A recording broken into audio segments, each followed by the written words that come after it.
A cool afternoon takes a dark twist when a small act triggers an explosive confrontation. As tension builds and accusations fly, a neighborhood is torn apart. With the stakes rising, no one knows how this will end or who will pay the ultimate price. You are welcome to our channel.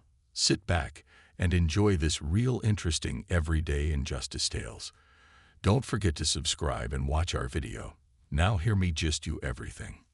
10-year-old Lily Jones was skipping along the sidewalk in her quiet neighborhood, her braided hair bouncing with each joyful leap. Her bright eyes darted from side to side, taking in the familiar sights around her. Neighbors tending to their gardens, birds chirping happily from the branches of nearby trees, and the occasional butterfly flitting by. Lily loved spending time outside, exploring every inch of the world around her. To her, the street was more than just a road. It was a place full of wonder, where every flower had a story, and each breeze whispered secrets only she could hear. As she hummed softly to herself, she spotted a small patch of white flowers growing near the edge of a bush by the sidewalk. Her face lit up with delight at the sight of them. Without thinking, she bent down and plucked one of the tiny blooms from the bush. Its petals were soft and delicate, and Lily held it gently between her fingers, admiring its simplicity. She twirled it between her thumb and forefinger, watching the sunlight make the petals almost glow. The flower was so small, so harmless. It never crossed her mind that what she had done might upset anyone. But what started as a simple act of curiosity was about to turn into something much bigger. Lily was about to skip off again when she heard a voice, a harsh, angry voice that made her freeze in place. "Hey, what do you think you're doing, you little thief?" Lily's heart jumped, and she turned slowly to see where the voice had come from. An old man was storming toward her, his face twisted with fury. She recognized him immediately. It was Mr. Duncan, the cranky old man who lived a few houses down. Everyone in the neighborhood knew him, but no one really liked him. He was always grumbling about something, whether it was the children playing too loudly, a car parked too close to his driveway, or someone walking across his lawn. Mr. Duncan's cane thudded against the ground as he marched toward her, his eyes narrowing in on the small flower in her hand. "You kids have no respect," he shouted, his voice echoing through the street. "You think you can just take whatever you want, don't you?" Lily's eyes widened, and her stomach dropped. She didn't understand what she had done wrong. She hadn't meant any harm. She just thought the flower was pretty. But now, with Mr. Duncan towering over her, his face red with anger, she was scared. I'm sorry," Lily stammered, her voice barely above a whisper. Her fingers trembled, and the small flower dropped to the ground. "Sorry," Mr. Duncan snapped. "You should be. That's public property, and you have no right to go around picking things that don't belong to you." Lily's eyes welled up with tears. She didn't know what to say. She had never been in trouble like this before. Her mother had always taught her to be kind, to never take anything that wasn't hers, but she didn't think picking a flower would make someone so angry. Now, standing in front of Mr. Duncan, she wished she could disappear, wished she had never stopped to admire the flower in the first place. Just then, the front door of the Jones house swung open. Mrs. Jones had been inside, folding laundry, when she heard the shouting outside. The sound of her daughter's shaky voice had sent alarm bells ringing in her head. She rushed outside, her heart pounding, to see Lily standing there, frozen with fear, and Mr. Duncan standing over her, his face contorted with rage. "Hey, what's going on here?" Mrs. Jones called out, her voice steady, though her heart was racing. She hurried over to her daughter's side and knelt down, pulling Lily close to her. Mr. Duncan turned his glare on Mrs. Jones, his lip curling in disgust. "Your daughter here thinks she can go around destroying public property, just plucking flowers from people's bushes like it's her personal garden. You need to teach her some respect." Mrs. Jones' brow furrowed as she glanced down at the tiny flower on the ground. She looked back up at Mr. Duncan, her protective instincts kicking in. "It's just a flower," she said, her voice calm but firm. "She's a child. and she didn't mean any harm. That's not the point, Mr. Duncan barked, waving his cane in the air. These kids think they can get away with anything. No respect for anything or anyone. Mrs. Jones stood up, keeping Lily close by her side. She could feel her daughter trembling, and her anger started to build. How could anyone be so cruel over something so small? Lily was a kind, gentle girl. She wasn't the type to cause trouble, and certainly not the type to deserve being yelled at in the middle of the street. She didn't do anything wrong, Mrs. Jones said, her voice growing more resolute. It's just a flower, Mr. Duncan. You're overreacting. Overreacting. Mr. Duncan's face turned an even deeper shade of red. You people think you can just do whatever you want in this neighborhood. Well, I've had enough. Mrs. Jones felt a sharp pang in her chest at his words. She had heard that tone before, seen that look in people's eyes. It wasn't just about a flower. This was something deeper, something uglier. She held her daughter tighter, her protective instincts roaring to life. We're leaving, Mrs. Jones said firmly. She wasn't going to stand here and let Mr. Duncan intimidate her or her daughter any longer. Come on, Lily. But as Mrs. Jones turned to leave, pulling Lily gently along with her, she heard the sound of tires on the pavement. She turned just in time to see a police car pull up to the curb. The door opened, and Officer Blake, the neighborhood patrolman, stepped out.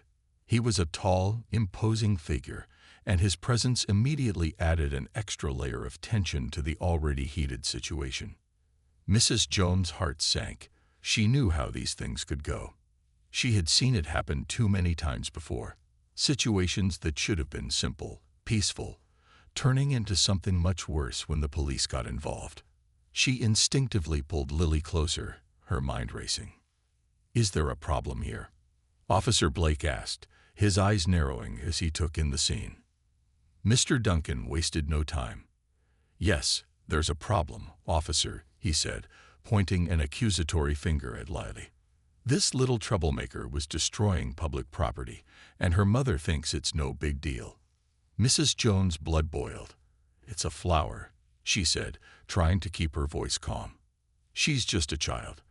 There's no need for all this. Officer Blake looked at Mr. Duncan, then at Mrs. Jones and Lily. His expression was unreadable, but Mrs. Jones could feel the weight of the situation settling in. She could tell that this wasn't going to end easily. Her heart pounded in her chest as she braced herself for what was to come. Ma'am, Officer Blake said, stepping closer, I'm going to need you to stay right where you are. Mrs. Jones' stomach churned. She knew that tone, that look. Things were about to take a turn, and not for the better. Mom, Lily whispered, her voice barely audible. I'm scared. Mrs. Jones squeezed Lily's hand, her voice steady but her heart trembling. It's going to be okay, baby. I'm here. But as Officer Blake stepped forward, Mrs. Jones knew deep down that things were far from okay. The innocent mistake of picking a flower had spiraled into something much more dangerous, and she had no idea how to stop it from getting worse. Mrs. Jones held her breath as Officer Blake approached, his tall frame casting a long shadow over the already tense situation. Her grip on Lily's hand tightened, and she could feel her daughter trembling beside her. She wanted nothing more than to protect her little girl, to take her home and shield her from whatever was about to unfold. But it was too late for that now. Officer Blake had stepped out of his patrol car, and with him came a sense of authority that was impossible to ignore. Is there a problem here? He asked, his voice steady but commanding, his eyes flicking from Mrs. Jones to Mr. Duncan. Before Mrs. Jones could respond, Mr. Duncan cut in, his voice loud and sharp. There sure is, officer. This woman and her daughter think they can just do whatever they please. Her little brat was picking flowers that don't belong to her, destroying public property. Mrs. Jones could feel the heat rising in her chest. She knew Mr. Duncan was blowing things way out of proportion, and the way he was talking about Lily made her blood boil. Her daughter was not a brat, and this whole situation was ridiculous. It was a flower, for heaven's sake. a tiny, insignificant flower. But as Mrs. Jones opened her mouth to defend her daughter, she could see Officer Blake's expression harden. He was clearly taking Mr. Duncan's words seriously, which only made her heart pound faster. She had seen this happen before, how things could escalate quickly when people like Mr. Duncan made complaints and the police showed up. She didn't want this to spiral out of control, but she also wasn't going to let anyone talk about her child like that. "Officer," Mrs. Jones began, keeping her voice as calm as she could, "my daughter picked a flower. That's all this is. She didn't mean any harm, and we were trying to leave when Mr. Duncan started yelling at us." Officer Blake's eyes shifted to Lily, who was still clinging to her mother's side, her wide eyes filled with fear and confusion. He hesitated for a moment, as if weighing the situation, but then his gaze returned to Mrs. Jones, and his expression remained firm. "Ma'am, it sounds like there's been a disturbance here, and I need to get to the bottom of it," he said. "Mr. Duncan says your daughter was damaging property, and I need to address that." Mrs. Jones' frustration boiled over. She couldn't believe what she was hearing. A disturbance over a flower. This was beyond absurd. But she knew that arguing would only make things worse. She had to stay calm, for Lily's sake, even though every instinct in her was screaming to fight back. "Look," she said, her voice steady but firm, "I understand that you need to do your job, but this is being blown way out of proportion. My daughter didn't damage anything. It's a flower, and she didn't mean any harm." Mr. Duncan let out a sharp laugh, his eyes glinting with satisfaction. "That's what they always say, isn't it? Oh, it's just a flower. But it's more than that. It's about respect. These kids think they can just do whatever they want, and their parents don't care. This neighborhood used to be peaceful before people like them moved in." Mrs. Jones felt a wave of anger rise in her chest. There it was, the truth behind Mr. Duncan's outburst. This wasn't about a flower at all. It was about something far more insidious. Something she had faced before, something that made her sick to her stomach. Mr. Duncan didn't care about the flower. He cared about the fact that she and her daughter didn't fit into his idea of what this neighborhood should be. "Officer," Mrs. Jones said, her voice trembling slightly, but still strong, "this isn't about the flower. It's about Mr. Duncan not wanting us here. That's the real issue." Officer Blake's face remained impassive, but he shifted slightly, as if uncomfortable with the direction the conversation was taking. He glanced at Mr. Duncan, who was glaring at Mrs. Jones with barely concealed contempt. "Ma'am," Officer Blake said, "I need you to calm down." Mrs. Jones blinked in disbelief. Calm down. She wasn't the one yelling. She wasn't the one making accusations, but the way Officer Blake spoke to her, it was clear he saw her as part of the problem. She felt the familiar sting of frustration and helplessness. No matter how reasonable she tried to be, she was always the one told to calm down, to cooperate, to be quiet. "I am calm," Mrs. Jones said, though her voice was tight with emotion. "But this isn't fair. My daughter is terrified, and we're being treated like criminals over something that didn't even matter." Officer Blake's expression didn't change. "Ma'am, I'm just doing my job. I need you to step back and cooperate, or this is going to escalate." "Escalate," Mrs. Jones repeated, incredulous. "Escalate into what? We didn't do anything." Lily, who had been silent this whole time, suddenly tugged at her mother's hand, her voice trembling. "Mom, are we in trouble?" Mrs. Jones knelt down beside Lily, her heart breaking at the fear in her daughter's eyes. "No, baby," she whispered, stroking her hair gently. "We're not in trouble. Everything's going to be okay." But even as she said the words, she didn't fully believe them. Officer Blake was still standing there, hand resting on the radio clipped to his belt, and Mr. Duncan was watching the scene with a smug expression, as if he had already won. Mrs. Jones could feel the tension rising, and she knew that if things didn't de-escalate soon, they could get out of control. "I'm going to need some ID from you, Mom," Officer Blake said, stepping closer. Mrs. Jones stood up, her body stiff with anxiety. "Why do you need my ID?" she asked, trying to keep her voice level. "What exactly have we done that requires ID?" "Your daughter damaged property, and you've been involved in a disturbance," Officer Blake replied. "I need to get your information for the report." Mrs. Jones shook her head in disbelief. "A report? Over this? You can't be serious." "I'm very serious, ma'am," Officer Blake said, his tone hardening. "If you refuse to cooperate, I'll have no choice but to take you in for questioning." Mrs. Jones' heart raced. Take her in?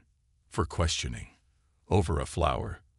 Her mind spun as she tried to process what was happening. This couldn't be real. She was a mother, walking with her daughter. They hadn't done anything wrong. But now, here they were, caught in a nightmare that didn't make any sense. "Mom," Lily whispered again, her voice even smaller now. "Please don't let them take you."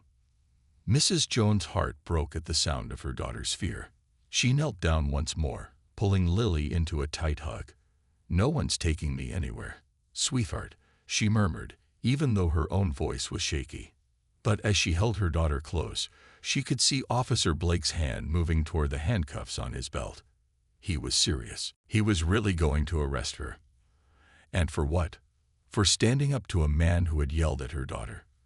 For refusing to let someone treat them like they didn't belong. As the tension in the air thickened, a steady, calm voice sliced through the chaos, turning heads and bringing an unexpected pause to the escalating confrontation.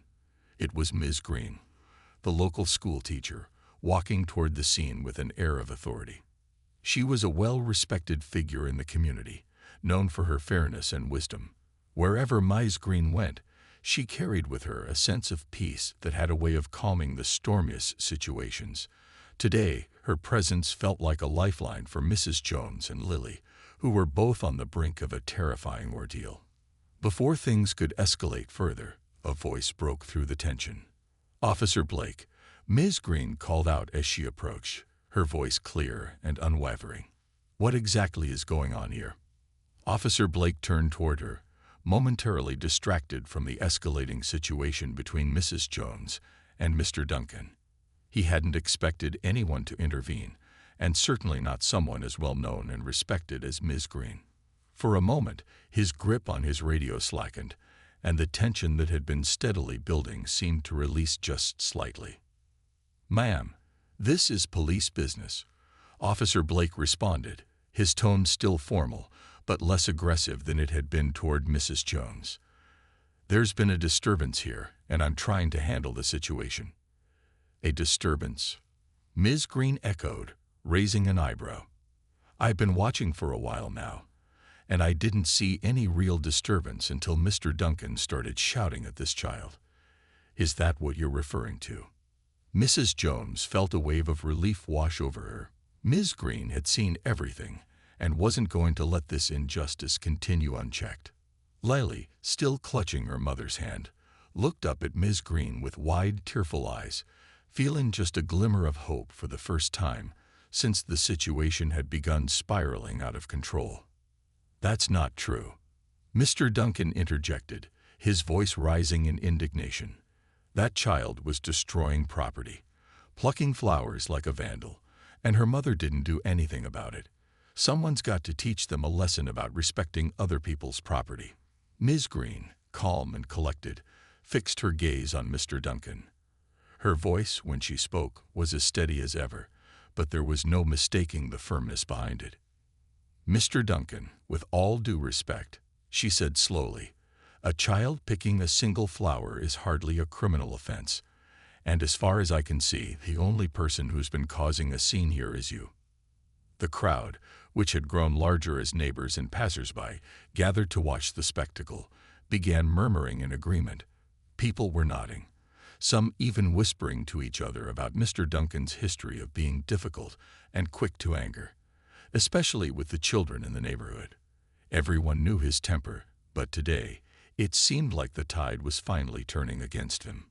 "That's right," someone called out from the crowd. "Mr. Duncan's always yelling at the kids for no reason." "Yeah, He did the same thing to my son last week," another voice added. For the first time, Mr. Duncan looked taken aback. He had clearly expected the community to back him up, or at least stay silent. But now, it seemed the people around him were tired of his bullying ways. His face flushed red with frustration, but he seemed unsure of how to respond to the growing support for Mrs. Jones and Lily. Officer Blake glanced around, clearly noticing the shift in the crowd's mood. He could sense that public opinion was no longer on Mr. Duncan's side.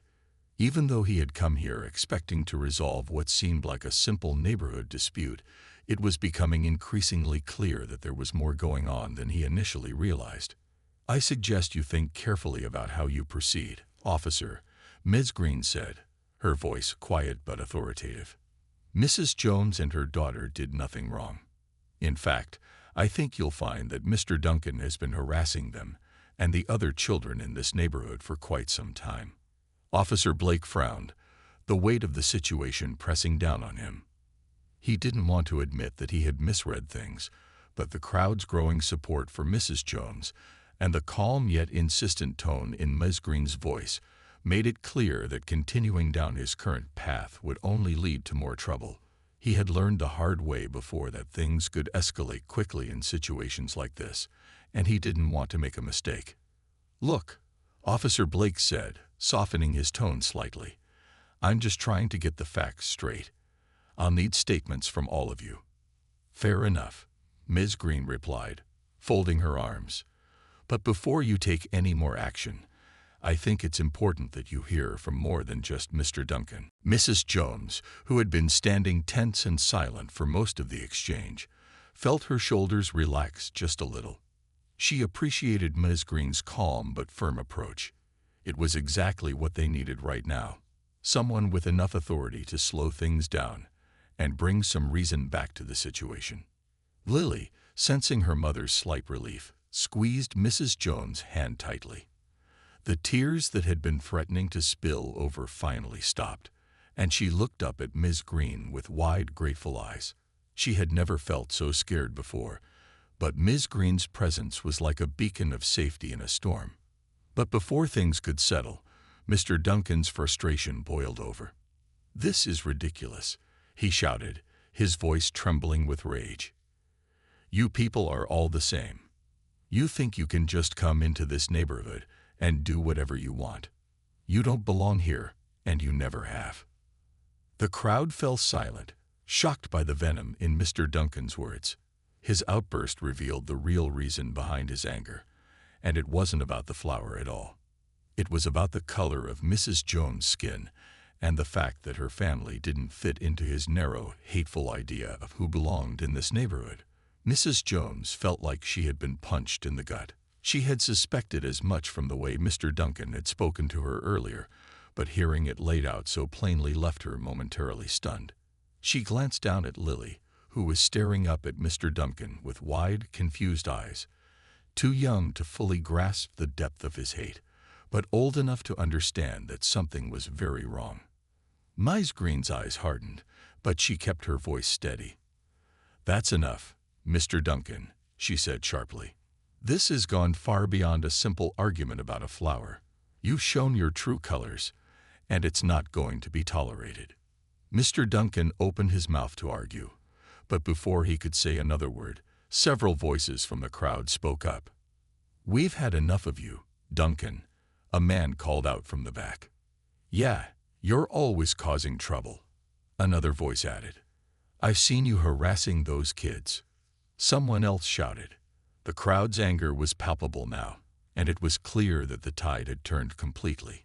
Even Officer Blake, who had initially sided with Mr. Duncan, looked uncomfortable. He shifted on his feet, his eyes flicking between Mr. Duncan and the crowd.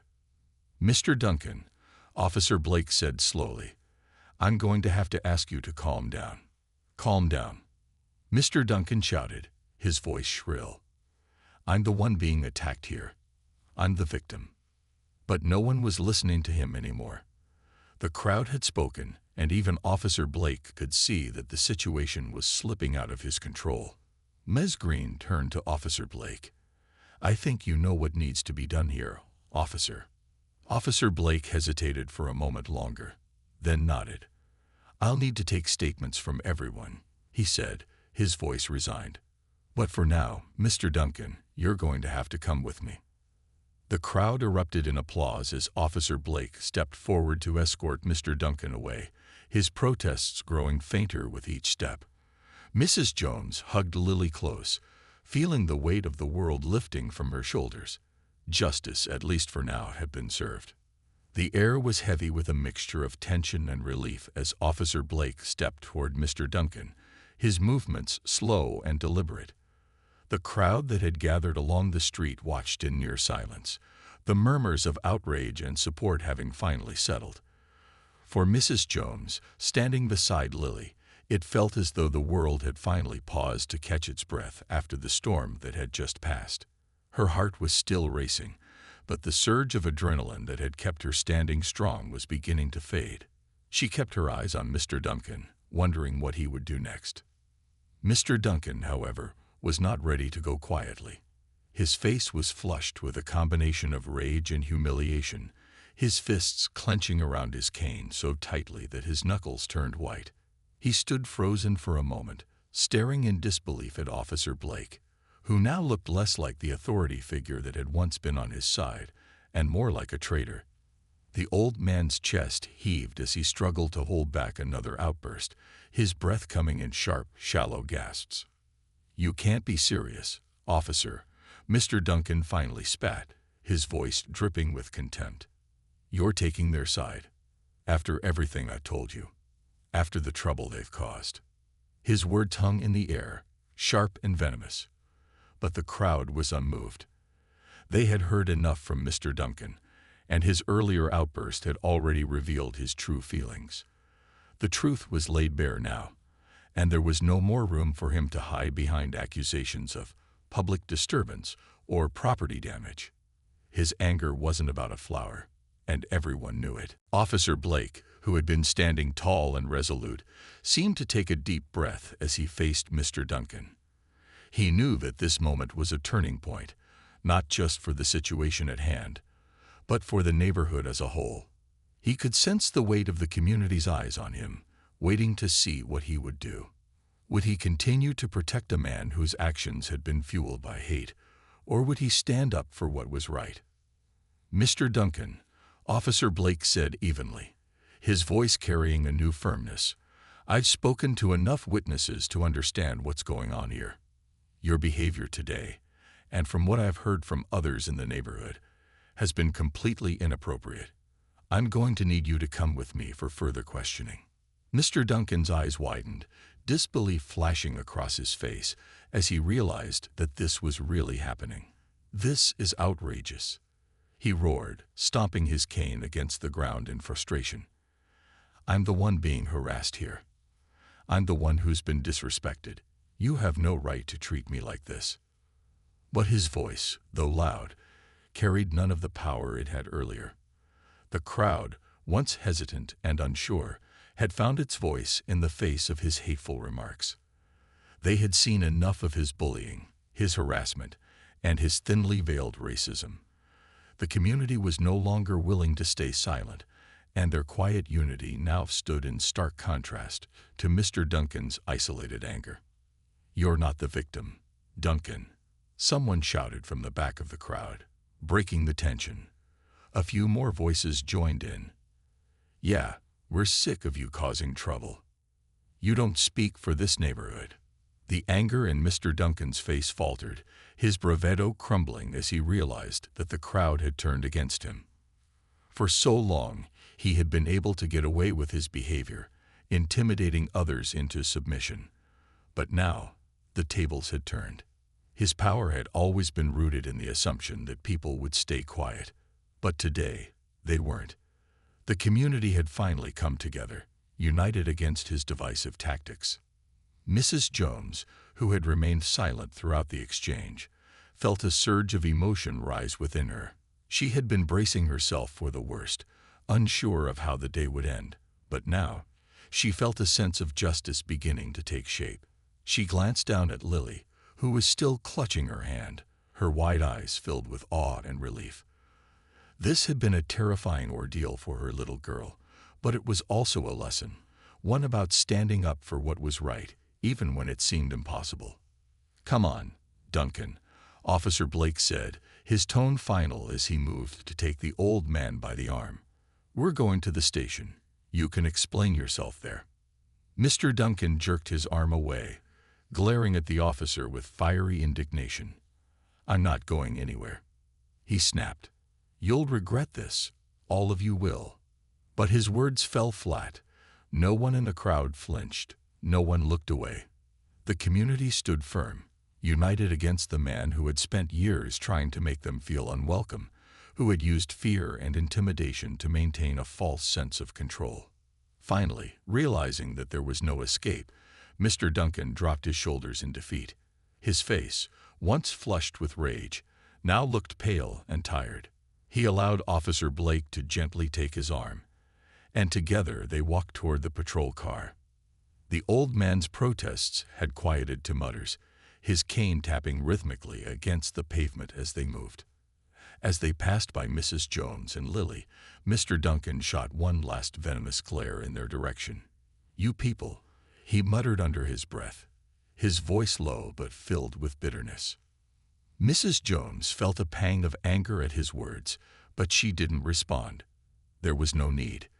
The battle was over, and they had won, not through violence or shouting, but through the power of unity, through the strength of the community that had come together to support one another. She held her head high, feeling the weight of all that had transpired, but also feeling a deep sense of pride. The crowd erupted into applause as Officer Blake led Mr. Duncan toward the car. The sound of clapping filled the street, echoing off the houses and filling the air with a sense of solidarity. People began to move forward, offering words of support and comfort to Mrs. Jones and Lily. A few even patted Lily on the back, telling her how brave she had been. "You did good, Mrs. Jones," Ms. Green said softly, stepping up beside her. "You stayed calm, and you fought for what was right. Not just for you and Lily, but for all of us." Mrs. Jones smiled, tears welling up in her eyes as the weight of the day began to lift from her shoulders. "Thank you," she whispered. "I don't know what I would have done without you." Ms. Green returned her smile, placing a gentle hand on Lily's shoulder. "You've got a brave little girl here," she said warmly. "She's going to grow up knowing what it means to stand up for herself." Lily, who had been quiet for most of the exchange, finally looked up at her mother, her small voice trembling with emotion. "Mom," she whispered, "is it over?" Mrs. Jones knelt down to her daughter's level, pulling her into a tight hug. "Yes, baby," she said softly, her voice thick with emotion. "It's over. We're safe now." And as they stood there, surrounded by their neighbors, Mrs. Jones knew that the community was stronger than ever. Mr. Duncan's hateful words and actions had failed to break them, and instead, they had only brought them closer together. Today, justice had been served, not just for her and Lily, but for the whole neighborhood. Thanks for watching. If you enjoyed this cool life story, kindly let us know in the comment box what lessons you learned and any other thing you would like to share. Join our community by subscribing and stay safe.